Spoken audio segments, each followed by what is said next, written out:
Good morning.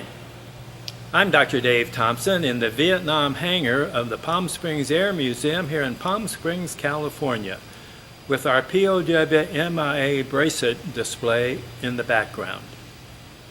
We received our first bracelet about 5.5 years ago and now have some 1,800 bracelets that have been donated to the museum.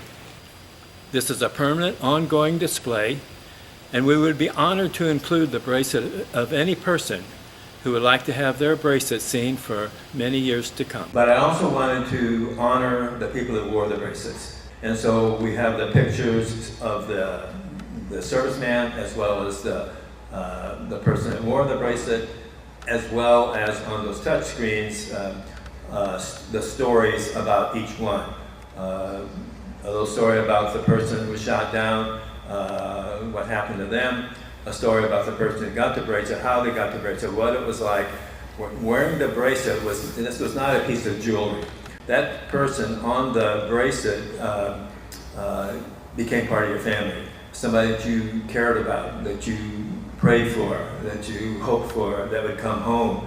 Today, we are at the lovely home of Chris Mead here in Rancho Mirage, California. One of my work colleagues was a dear friend of Mrs. Raymond Schrump, and Major Schrump was captured and held as a prisoner of war for 5 years.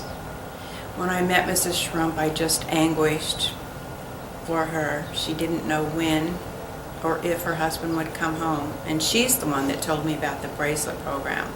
So I sent for several, shared them with friends in Oregon, and I wore that bracelet on my left wrist. And I remember touching that bracelet all the time and praying for Raymond Schrump's safe return.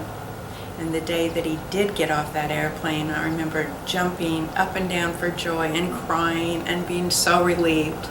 I read an article in the Desert Sun asking for bracelet donations, and I couldn't call Dr. Dave fast enough.